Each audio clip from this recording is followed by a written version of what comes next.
Well, welcome to the Mrs. R Relevant Daily Draft Podcast. This is our last Tuesday night podcast before the draft. This has been quite a ride. Randall and I were talking about that backstage before Drew joined, and it's amazing to see in the 6 months that we've been podcasting together how much we've grown. And like Drew, you've been around, I guess at this point it's been 3 months, right, since Mobile? Right around there. I think it was like the end of January when I hopped on there with you guys for the first time. Right. Yeah. Down in Mobile. Yeah. So we're having a lot of fun here at the Draft Professor. We are going to talk about second round options for the Titans and the Bills. And to do that, we're going to do this thing called the Second Round Fanatic Challenge. That is 10 unique 2-round drafts. Now, with the Titans, that's Drew's team. We're going to do them first. More than likely, the first round pick is always going to be the same. Yep. But the simulator is going to force us to make a unique pick for all of the round 2 picks. So the way that would work would be if I pick Cam Ward here, and then Drew, are you thinking wide receiver or edge in round 2? Or if, like, you saw Colston Loveland drop, would he be the pick?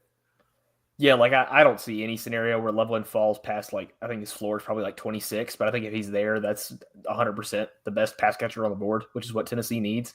So he's there. But yeah, I think from what I know about Tennessee, I think they see edge as the higher priority, but there are certain guys at receiver that they would not pass on at 35. So, well, I would say one guy that actually has a possibility of being there. But so we have done a lot of podcasts to set the first round board, and apparently not everybody is as high on Loveland as we are. I think it's the right way to say it. Yeah. Haters. Okay. So yeah.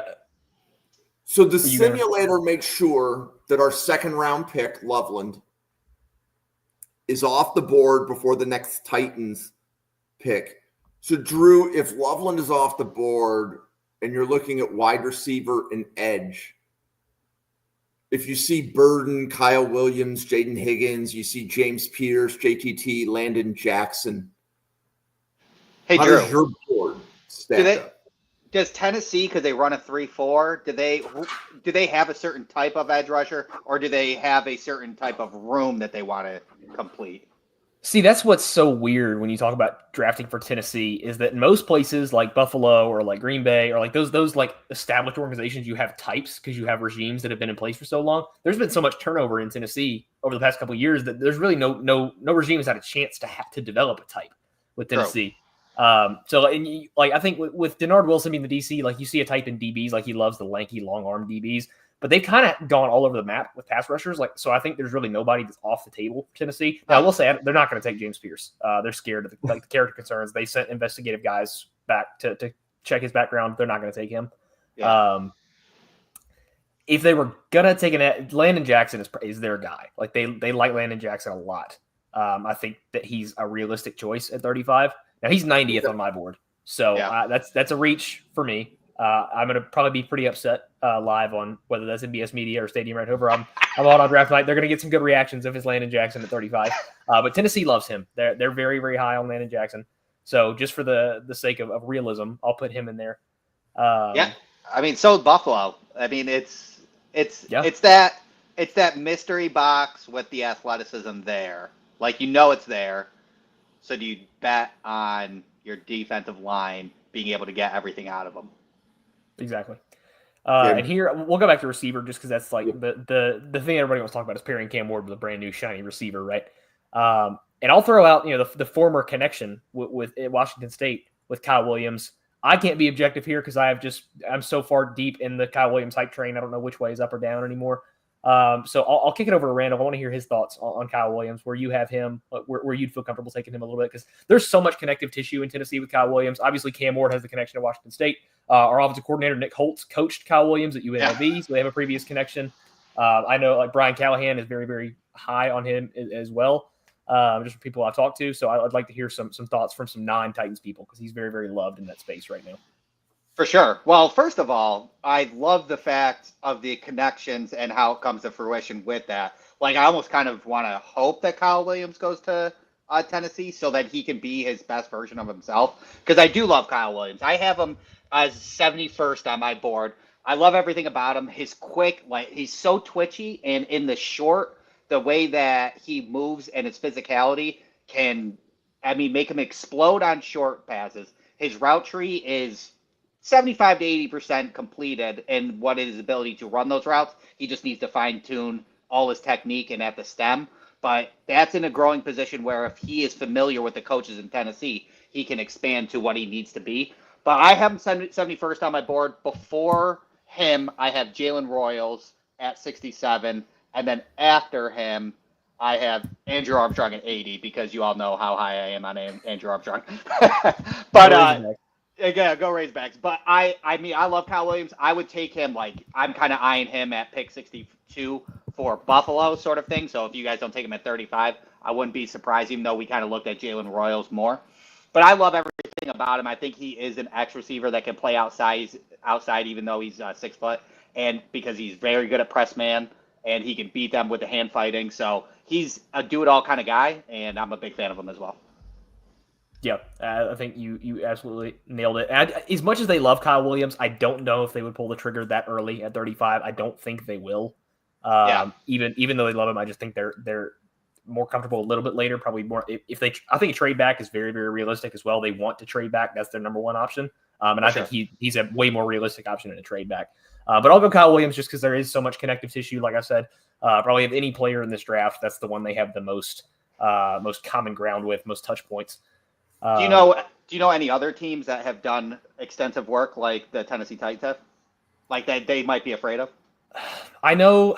Let's see, because he's gotten around because he's had a lot of 30 visits because there's a supposed injury. I think it's a shoulder that's kind of holding him back right now. That's what teams want to find out about. But I want to say he's done a little bit of work with the Panthers. There's like that middle ground wide receiver needy run in the second round, and all those teams in there have done pretty extensive work on him. Mm-hmm. I guess while we're still on the topic of receiver, I'll kick to Luther Burden because Luther Burden is 14th on my board. He's been my wide receiver 1 throughout this whole process. I love Luther Burden, but very similar to James Pierce, Tennessee has put very, very heavy resources into investigating his background. They sent out staff members to really flesh out his family, friends, where he came from, his hometown. They're curious about him, and from what I know, I would not be shocked. First of all, to see him at 35, to see him fall to 35, and I think he's probably there again at 36. I don't think Tennessee is going to pull the trigger on him. I don't think that they're exactly enamored with what they found doing some digging on him. So as good of a player as he is, I don't think he's probably going to land in Tennessee because of the character stuff. And if the receiver board falls like this, God help us, probably kick to edge. Again, I think they think edge is probably a bigger priority than receiver. And here I think, like, we've talked about, like, Femi Oladejo has just been rising like crazy. Like, you hear smoke about him to the Lions at 28, even in the first round. He's just shot from like a borderline top 100 guy all the way to this high. I don't think he's completely out of the question. I think Braden Swinson, who is my personal favorite of this group, he's 32nd on my board, 31st on my board. I think he's absolutely in range of that. I think JTT out of Ohio State is a guy the league is a lot higher on than most people. Again, I would not be a huge fan of that pick. I'll hope for Braden Swinson because he's my favorite of the group. But I think and the great thing is that we got 10 of these. So we're 6 in. Oh, yeah, exactly. We just last time. Risk. And this time Izuraku dropped. Yeah, 8th on my board. I'll sprint that Izuraku card up to the podium. I love Donovan Izuraku. Very, very reminiscent of the Harold Landry. You go get the second round speedy, bendy edge rusher out of Boston College. I think Izuraku is a better prospect by a pretty significant margin than Harold Landry was. But yeah, I think at the end of the day, I think trade back is their number one option in second round. But they, I wish Emeka Egbuka would fall in one of these. I don't know if he has in these scenarios yet. But I'll keep my eye out. But at this point, Loveland is off the board. Jackson's off the board. Kyle Williams is off the board. Luther Burden is off the board. Swinson is off the board, and Izuraku is off the board. Mm-hmm. So what edges would you consider then? Like, are you looking at Femi or Princely? Yeah, I have not heard a lot of smoke between those two parties, between Princely and Tennessee. I think that's probably the best option here. I think Femi is probably the guy they had the most connection with out of that group. But yeah, if Egbuka were to fall in any of these, the coaching staff is in love with Emeka Egbuka. I don't see any world where he does fall to 35, but if he does, no trade package will get them out of that pick. Tennessee is just absolutely in love with him. But Randall, I don't think we've talked about Emeka Egbuka before. How high are you on him? He is my wide receiver 2, and he is at 20. I have also Luther Burden right at 14. And then I have Emeka at 20 as my wide receiver 2. I love him. I love everything about him. He's a do-it-all guy. He got production out of having 2 stellar wide receivers next to him anyways. Still got his, but still was able to let everybody get theirs. Good blocker, highest floor wide receiver for sure. Yeah, I think he's 21 on my boards. We're basically neck and neck on those 2 receivers between Burden and Egbuka. We're in the same spot. Yeah, I think they absolutely love Matthew Golden too. Drew, sometimes when you do this, you get a gimme. You get a freebie. Because so the way the simulator works is that it finds 10 picks before and it forces all of your second round picks to be taken before you, which means that every once in a while a player drops. So you like Matthew Golden a lot, don't you? I do. He is my wide receiver 2. I think he's 18 or 19 on my board. Yep. Now with Emeka, what if he was sitting there at 30? Would they trade up? That's been floated around a lot. I think it was Matt Miller from ESPN that really was the first one to float the idea of Tennessee trading up. And they do have 6 day 3 picks. So like this is a team that like they could make a move. Yeah. But at the end of the day, I think they understand the position they're in. They understand where this roster is. Right. And I think they're probably realistic about the amount of draft capital, the lack of draft capital they have. And I think they're probably going to be, a team that's looking to trade back once or even twice throughout this whole process rather than trading up. For sure. Now, I will say if Kyle Williams starts to slip into the 3rd, I would not be surprised at all to see them package some day 3 picks and jump up into the 3rd round to get him. But yeah, jumping out back into the 1st, I have a hard time seeing it just because of the extreme lack of capital they have. For sure. Okay, so we've got 2 more to do. So for round 2, do you like any of these receivers at 35? Do you like any of these edge rushers? Like we haven't taken Femi yet. We've talked about it. We haven't taken him yet. Mm-hmm. Out of that receiver group, I will say I think they like Jack Besh a lot. Out of that, I think Jack Besh is far and away the most likely to go at 35 for them. Okay. I don't know whether they see him as that power slot that most people talk about, or if they see him as a guy they can play on the outside. I think he can play on the outside. I think he found a lot of success there for TCU. Even being somewhat of a limited athlete, you saw him work so well off the line of scrimmage. I think he gets kind of undersold as a separator a lot as well. But I think, again, they're probably one where they prefer a trade back, but he could be in play absolutely. And we've done only receivers and edges so far. With the last one, I'll throw in a little bit of a wrench. They've had a 30 visit with Xavier Watts. Safety is a need next to Amani Hooker. Amani Hooker's not getting any younger either, but especially the safety opposite of him. It's just been a revolving door ever since Kenny Vaccaro left back in 2019. So they've talked with Xavier Watts. I think they really like his NFL readiness. And that could be a potential. Again, I expect them to go either receiver or edge, but if you wanted a wild card, I think Watts is probably the most likely. Okay. I think that's an astute draft position for him too. Like 35 is kind of, I think where I have him. 34 is on my report. So, and just to give anybody watching, and you're like, okay, what did these guys just do? So it's called a 2nd round challenge. It's 10 unique 2-round drafts. And because the player boards on the simulator move, this is how you can stack the guys that you like. Because if you see, like in this case, like a player like Landon Jackson moved up the Tennessee board, the C indicates he was pretty far down. So that's the idea. If you can do one of these and you get all A+, you have a really good board. That means that people have done a lot of mock drafts for that team on the simulator. So the boards in the simulator got reset over the weekend. So it's like any mock drafts that you had done, just poof, disintegrated from the standpoint of resetting the boards. And Randall, we're going to go ahead and do one here for Buffalo. Making 20 picks. Yeah, so we're going to be talking about a lot of guys in round 2 because Buffalo has 2 second-round picks. So, Randall, are you thinking corner, edge, defensive tackle in some order? For sure. Yeah, most definitely. I know a lot of Bills Mafia talk wide receiver, but I don't think that's going to happen unless we pull the trigger on Jalen Rose. I think maybe one of those might be our pick here, but I really think it's edge, cornerback if we go defensive tackle and pick 30. So we're looking at Donovan Izarako is hanging out. Well, that's not possible. Let's go with Benjamin Morrison. I know that Buffalo is pretty high on Benjamin Morrison. They've talked to him a bunch of times. I saw his video of his workout and what he talked about. I know we talked about Brodus with how he has a degenerative hip, but as Bill Sparks have said, that a lot of people are now weary on it. I don't like the term degenerative hip, but if most higher up people are not concerned about it, then I think a second round pick is worthy of them. Yeah, and I'm just looking through all of the different picks that went in round 2.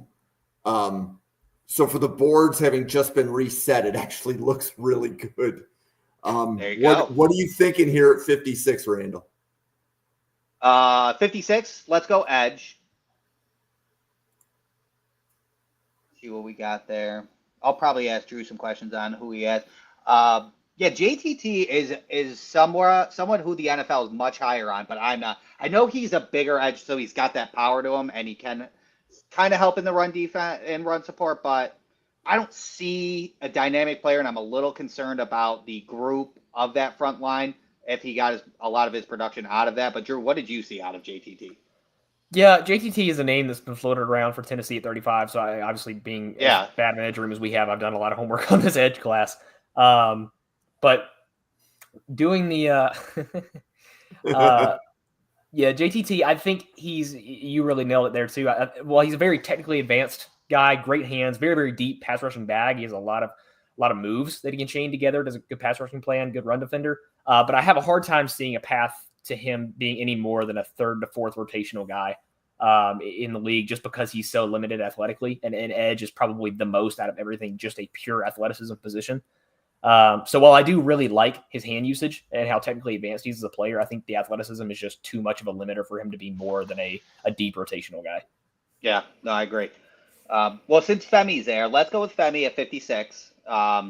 We'll go with that because Buffalo's done a top 30 visit with him. I do like him. I do not get the first round or the early second round hype to him. I think that's a little too much, especially for somebody converting from a linebacker to an edge, and I think he has room to grow because it was in UCLA. So I think he has a great foundation, but that foundation is not worthy of a top 40 pick in my personal opinion. Okay, what do you think you're going to do at 62? Yeah, so we went edge.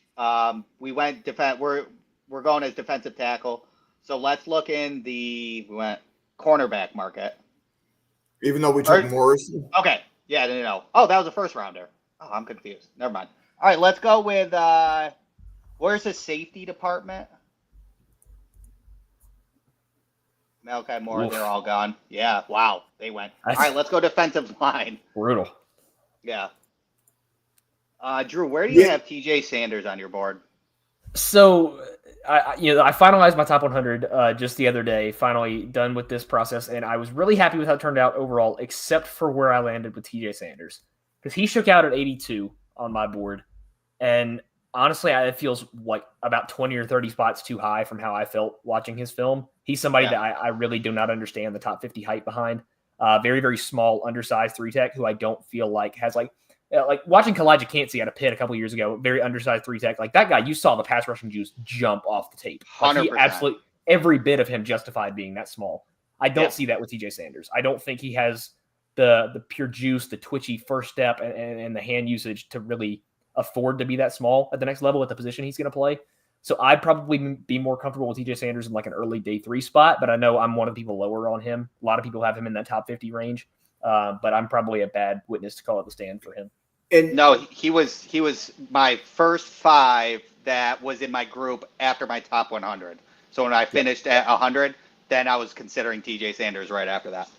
And my thoughts on Buffalo, like with TJ Sanders, if he's the second defensive tackle in a double dip, I love it. If he's the first defensive tackle that we take, we have to force the 1 tech, and that might make us reach. Yep. So, like, Drew, where do you have Caldwell? Like, do you have Caldwell? I love Jamari Caldwell. Jamari Caldwell is – where did he shake out for me? Jamari Caldwell's 59 on my board. Nice. Hell yeah. So he's one of my biggest guys. I don't like the way he moves at 330 pounds and the pass rushing back that he has. He plays with a ton of finesse for a guy that is just a bowling ball, as well as being an immovable run anchor in run defense. I love Jamari Caldwell. That would be scary next to that Buffalo defensive front. Ed Oliver for sure. Yeah, I know. He's the perfect fit for Ed Oliver. Yeah.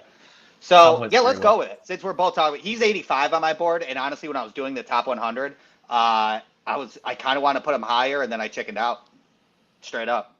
Yep. So this one, Derek Harmon dropped. So Randall, this is our second 2-round mock for Buffalo. Okay, yeah. I thought we were doing just round 2, and then we, okay, yeah. So for 30, Derek Harmon. I mean, it is a good possibility that Derek Harmon does sit at 30, to be honest with you. Yeah. It's starting, like it went away for a while, and now it's starting to come back that he's going late round 1. And I think Buffalo has been staring, like, Buffalo was the first person to talk to Derek Harmon at the Combine. Yep. All right, we're at 56, so we go Derek Harmon. Let's go wide receiver, because wide receiver is an option, and, we need one. We need a separator. Ty Felton's a little too early. Dang, they're all going, huh? It's funny what happens when you see the player boards. Right. They are out. Let's go Jalen Royals, because they did a top 30.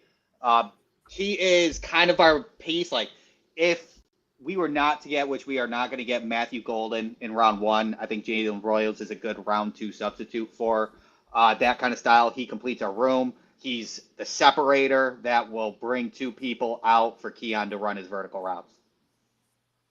Okay, so if you go Harmon Royals, are you looking at corner? Yes. What's the safety department looking like? I'm curious. Is it all gone again? Man, it's all gone. All right, yeah, cornerback.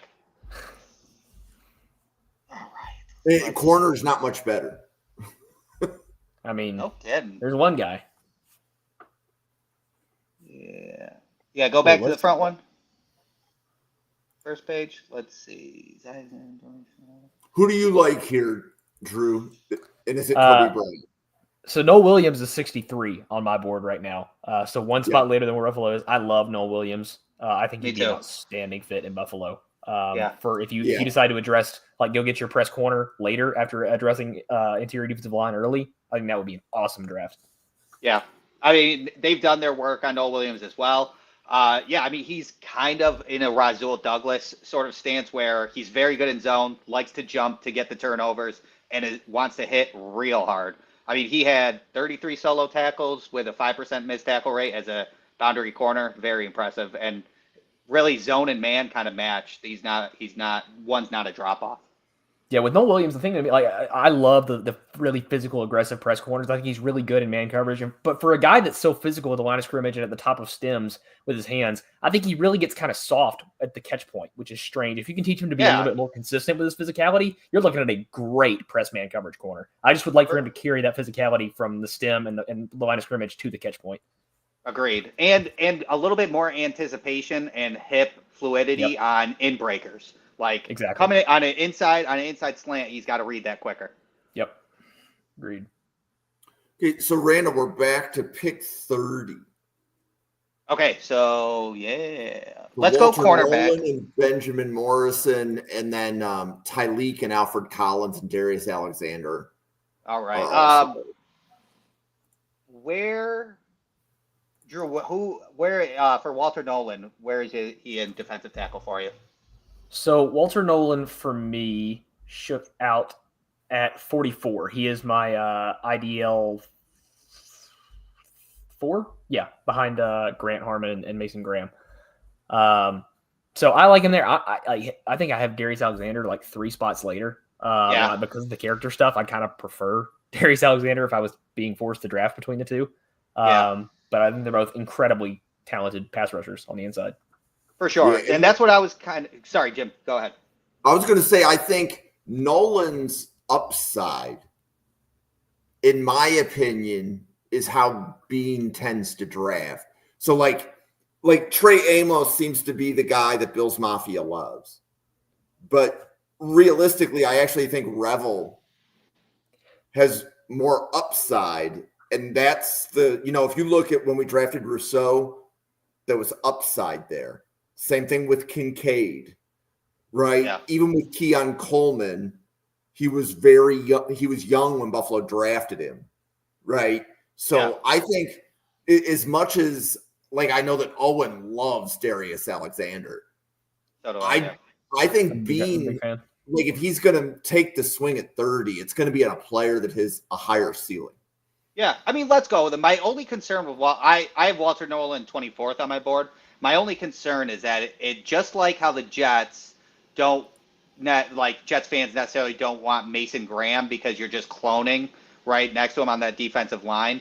Walter Nolan is a little bit like cloning Ed Oliver in that middle. So you're having an Ed Oliver and an Ed Oliver, even like arm length matches and things along those lines. So that's my only concern. And that's why when we talk about people like Jamari Caldwell and Kenneth Grant, that's a perfect yang to Ed Oliver's yin, in my personal opinion. But let's go Walter Nolan because you are right. The talent's there. If you squeeze the best out of him, then you're getting a Pro Bowl guy.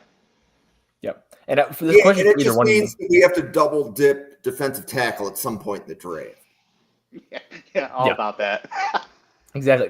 But a question for either one of y'all, with how much Trey Amos has been talked about for the Bills at 30, is there any smoke about Azareye'h Thomas there?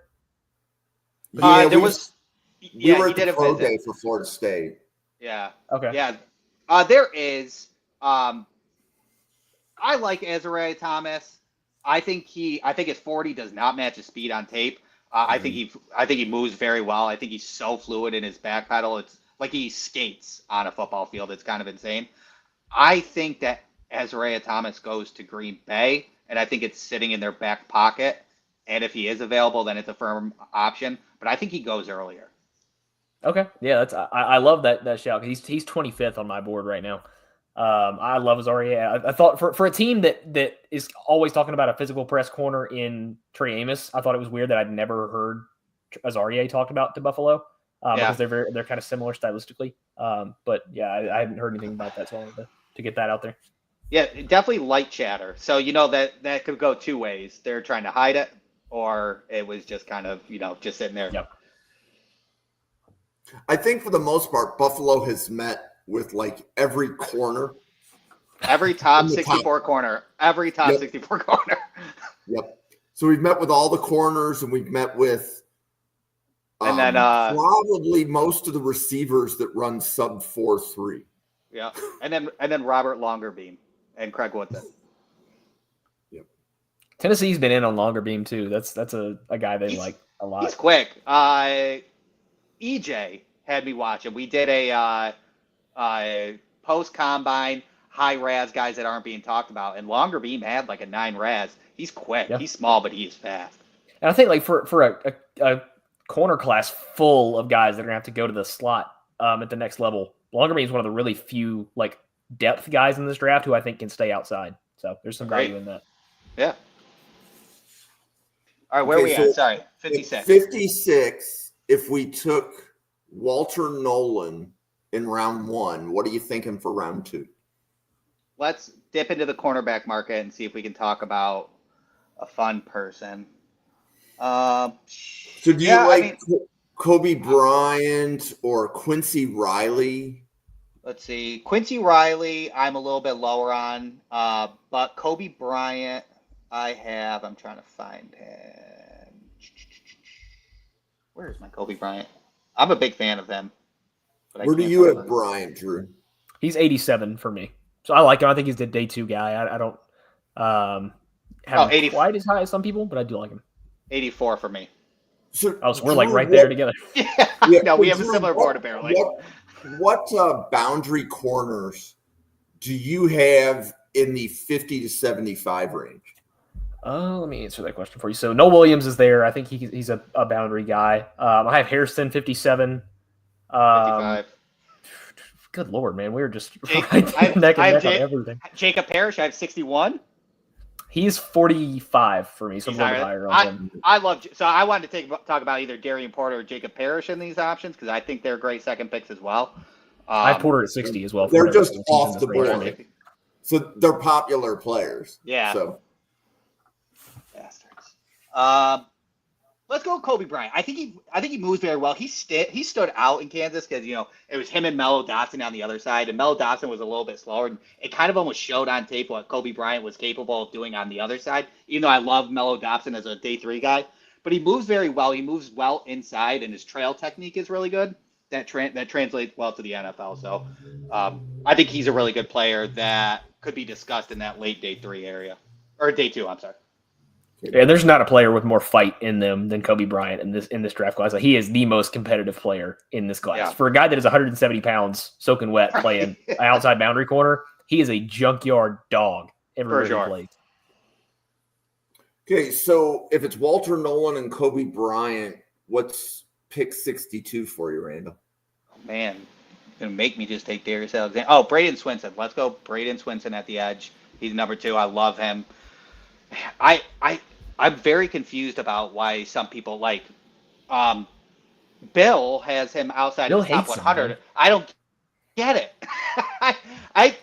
When Bill said that, I rewatched some of his tape, and I was with Sam Teets. He was like, "How can you watch these SEC caliber games, watch him ball out, and then still not put him in the top 100?"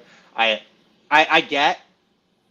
think it's so coachable, and tell me if I'm wrong, Drew. I think it's so coachable about the RPOs and him biting on it. Agreed. I mean, I feel like he can just be coached into that. I mean, I understand that it might take him a year, but he can be productive in that year while learning to fix those issues. I fully agree. There's been this weird, I don't know if you guys have seen this, but it's just on my side of draft Twitter, but there's a discourse around like pass rush versatility or guys having like a deep pass rushing bag being overrated.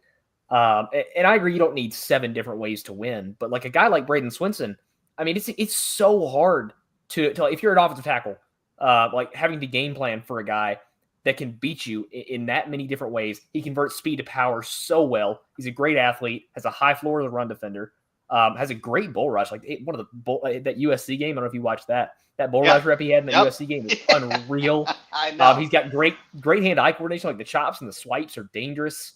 The counters are great. He's clearly always thinking about chaining his moves together.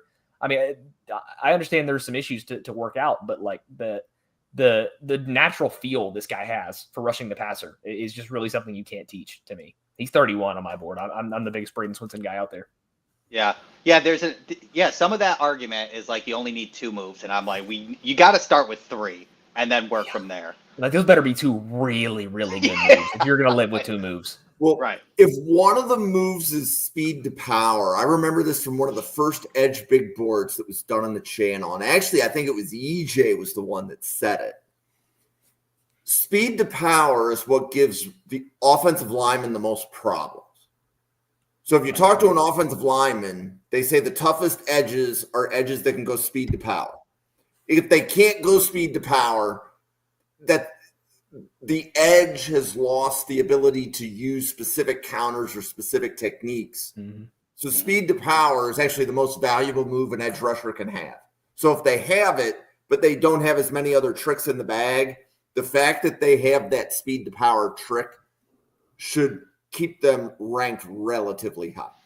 Yeah, like if you've just a really good speed to power and a really good inside counter, that's going to carry you a long way in the NFL. Sure. But you really see these guys go to the upper echelon, like when you have like Aiden Hutchinson wins in 18 different ways every single Sunday.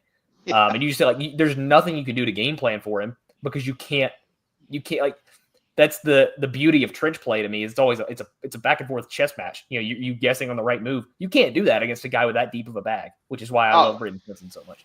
I know. And I love that as well because Ed Oliver talks about that a lot. He sets up. He'll find in the first quarter a move that works on a guard and save it till the 5 minutes left in the fourth quarter if it's a close game. And he's like, I just keep it behind me and just wait for the moment to hit. And that's why I'm so low on Landon Jackson, because he just only has that cross chop. Yeah. I mean, he said he's been such a hard worker at Arkansas. Like, everybody loves him, and he keeps his head down and everything along those lines. So I think all of it's coachable. It's just getting it out of him. Okay, so we are back to pick 30 with Harmon, Morrison, and Nolan, the three highest players in the Bills board. So Porter's available. Yeah, once it's cornerbacks, like we gotta eat one up. Hairston. Where's Hairston on your board, Drew? 57 for me. Let me see. You get Ted McMillan on the board. Just go draft another Keon Coleman and play with two Keon Coleman. Rude. Oh, wait. What board did you say? What number did you say? Yeah, you had 57 for Hairston for me. 55. There we go. Right there, neck and neck again. Yeah, neck so, and neck. Drew, what corners do you have, let's say, between 25 and 40 on your board? So I have Azarie at 25. I have Trey Amos at 29. I have Savon Ravel at 40. Jacob Parrish at 45, but he's a nickel, and I know y'all don't need that. Yeah. And then Hairston at 57 and Porter at 60. So let's try Azarie Thomas at 30. Yeah, for sure. We just talked about him, so it works out. Yeah. And again, he would be a great CB2 to Christian Benford for sure. I would love that.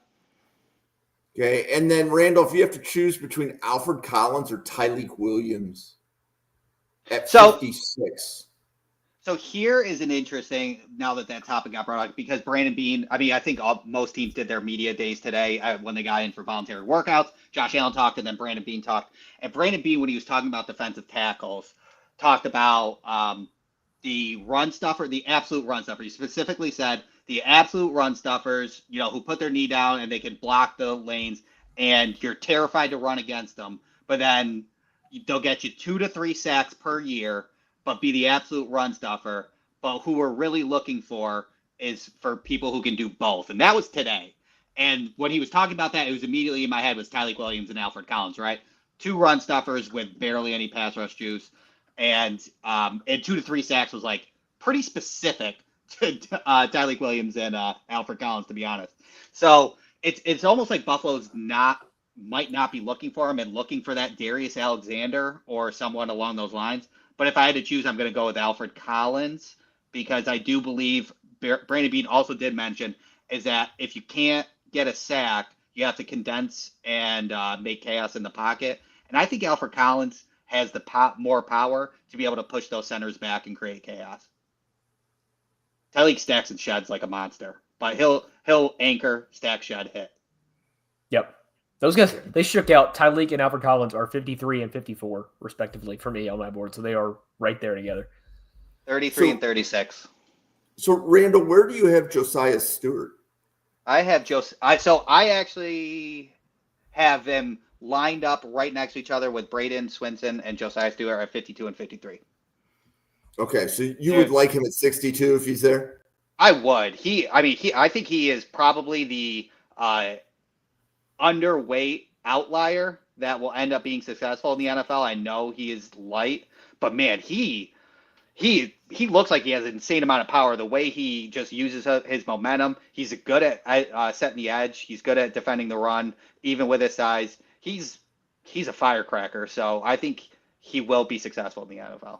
Drew, what do you think? He's the Kobe Bryant of this edge class. Where this guy is crazy undersized, but he just hates offensive players. I mean, 240 pounds playing edge, and he just knifes through double teams with reckless abandon. He's just throwing himself at guys, and it works. The anchor he has at 240 is crazy. Just doesn't get moved because he stays locked in place out of pure hatred. There's nothing by pure physics that says he should be able to hold his own against the offensive lineman, but he just hates him enough to stand still. It's crazy. So I need to see an interview.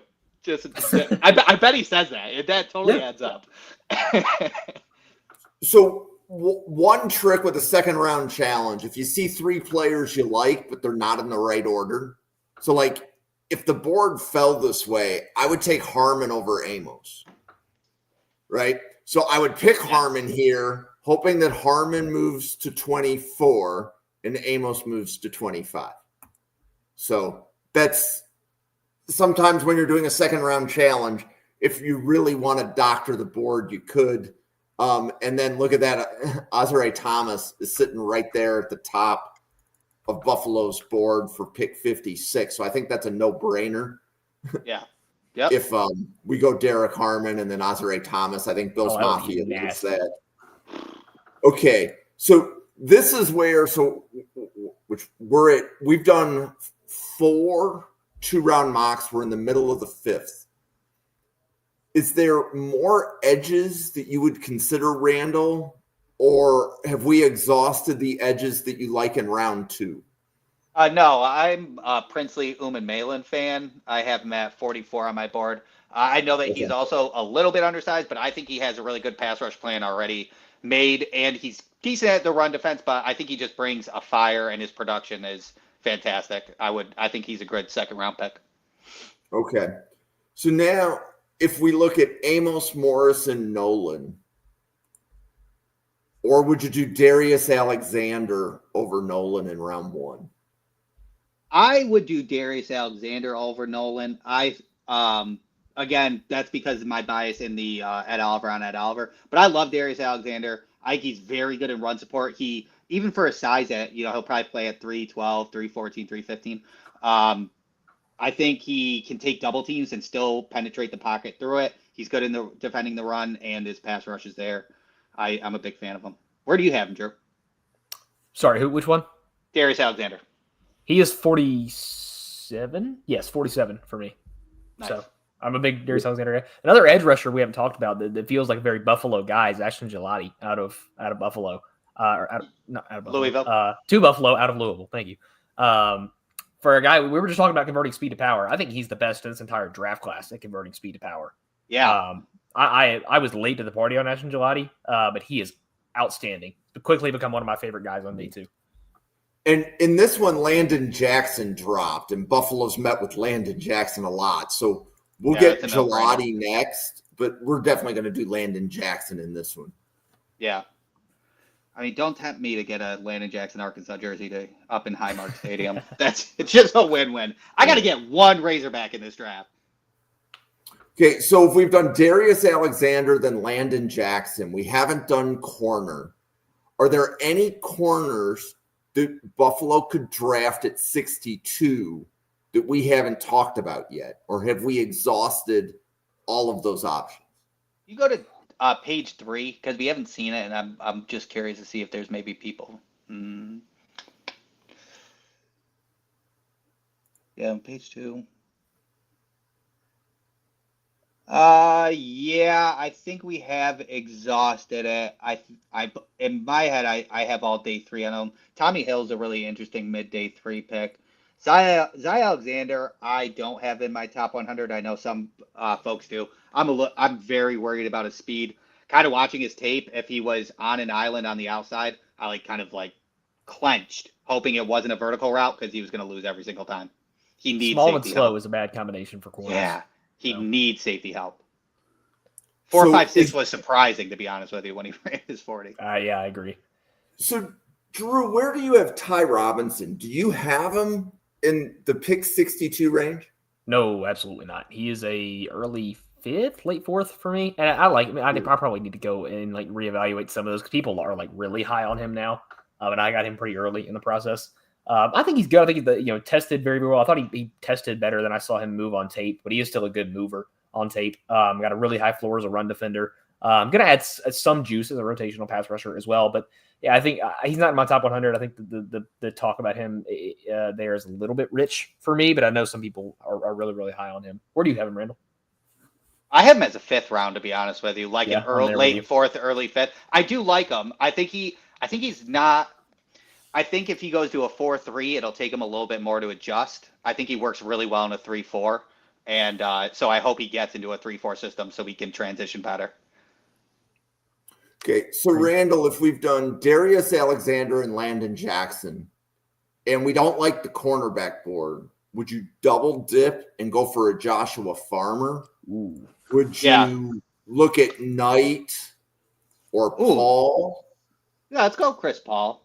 I mean, okay. when it comes down to it, if we're looking at everybody on the board right now, I would say, because a lot of good players have already gone, is that Chris Paul might be their BPA when that board was aligned.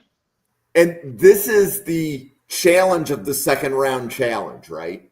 Especially because Buffalo with 2 second-round picks, we exhausted 10 players pretty fast, right? That we could talk about for round 2. So at this point, we're in the 7th of 10 unique 2-round mocks. And while the round 1 pick is always easy, in round 2, we're digging, right? We have to really look on the board and say what's of value to the team. So if you have Amos, Morrison, Nolan, and then Darius Alexander is still available. Let's go. We haven't picked Amos, right? Let's go Amos. I mean, because he is the Bills. Bills did their work on him. I really like him. He's great in man. I really love how he passes off defenders in zone. He really understands the quadrant for the zone, so he passes off without any real break for him for the next defender to take onto him. Good hitter. I'm a fan of him. I wouldn't be surprised at 30 if that's the guy. And then we haven't talked about Farmer yet. Drew, where do you have Joshua Farmer? Farmer is 70 on my board. I'm a big Joshua Farmer guy. I like him a lot. Me too. That's just me being my ceiling projection guy. But so that ceiling is big for Joshua Farmer at 56. Yeah, I got him at 77. Are we just reading off the same board? I don't know, man. I did my last. Me and Parker at one point talking about the interior defensive lineman with Joshua Farmer. For a guy that moves like he does at his size and those 35-inch arms, how good he's using his length, I would be really interested to see him shed like 20 or 30 pounds and move to 5-tech. I think Joshua Farmer, a little bit lighter at 5-tech, could wreak some havoc. Yeah, I think that's a good. I think that could work for sure. I mean, it would be a project because we are talking, like 15, 20 pounds. But that would be an interesting. That'd be fun to see. What team? I'm trying to think of what team would actually maybe ask him to do that. That's probably not realistic, but just like how well he bends and how well he moves at his size now. Like for sure. The thought of him at like a Shamar Stewart size would be just awesome. That would be awesome. So there's only a couple players where when the scouting report was given in November or December to today, where I'm going to say it's night and day difference. And Joshua Farmer, I'm curious if we think that people are changing the narrative, or if Newt and Owen, maybe Farmer had really good games and they didn't watch those games. But when the scouting report came back on Farmer, it's just midday 3 guy. It was just mid. Like they didn't say nothing was bad, but nothing jumped off the page that says you're going to take him at the end of round 2. And like the tape isn't good, honestly. There's very, very, very few like consistent good reps on his tape. The flashes are there every once in a while, but it's not consistent by any means. But it really is pure of a athletic upside ceiling projection pick as you can make. For sure. And he's got tools to be versatile on the line. And it's hard. Florida State was so bad. It's kind of like, what was the atmosphere throughout that whole entire year? Okay. So then we have pick 62. So we've done Amos, Farmer. What's the wide receivers looking like? So Ty Felton's here. Trey Harris is here. Torrey Horton is here. Armstrong is here. Let's go Trey Harris. I'm not high on Trey Harris, but I know most of the consensus is, so that could be a possibility that we do take at 62. I'm more in the lines of he's kind of he's not exactly like Keon Coleman, but he has flashes of Keon Coleman, so I don't think he works in Buffalo, but a lot of people have that conversation that Trey Harris could go to Buffalo. I don't like all the way Ole Miss used him. I don't like his route tree that much. I know he's got to expand more on it, in my personal opinion. And his stats came from soft coverage and things along those lines. Okay, so Derek Harmon is here at 30, and the good news is that whenever Derek Harmon's available, he's at the top. Right. There we go. We did our jobs. Yep.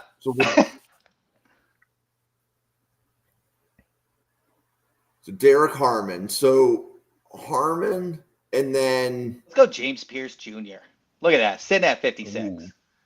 Oh, I don't think Buffalo would ever pick him. No, come on. You got Joey Bosa, who matured much into his NFL career. You know, I hate injuries, but he said injuries helped him kind of mature in that time. And then you have Greg Rousseau, who's like the nicest person in the world. Ed Oliver, who could probably rough him up. I don't know. I feel like it's a room that maybe they could get him into a group thinking manner.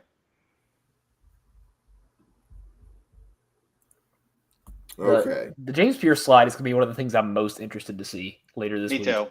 He's so talented. I still put him 15 on my board. Yeah, like he's 30th for me, and but I think like there's a real chance he slides to like the damn near the third round, from what I've heard. Like, teams are scared of this guy. It's crazy. Okay, so then we have the next second round pick, and I'm already stumped as to would we go Demetrius Knight if the board was this cleaned over? I mean, there's a possibility. Do you think he's more? Go ahead. Sorry, I didn't mean to interrupt you. What Andrew Makuba? Is that too early for y'all? I don't think so. Safety? I'm a big fan of Makuba as well. I have him 59th on my board. Yeah, I think I like that. I prefer Makuba in round 3, but I'm not opposed to taking him at the end of round 2. Yeah. Okay, so we're at pick 30 again. So Harmon's there, so I'm going to take him. But this is also a great example of if we don't draft whichever position we don't draft first, whether it's corner or defensive tackle, by 56, it's probably going to be the other position will be picked over. So with Harmon, I see it now. This time, Noel Williams is there again. So I would definitely do Noel Williams if he's there. For sure. And then, Jalot, we haven't taken him yet. We've talked about him, but we haven't taken him. Yeah, let's go for it. Yep. And I think we've got one. Yeah, this is the last one. All right. So we'll do Harmon again. Okay.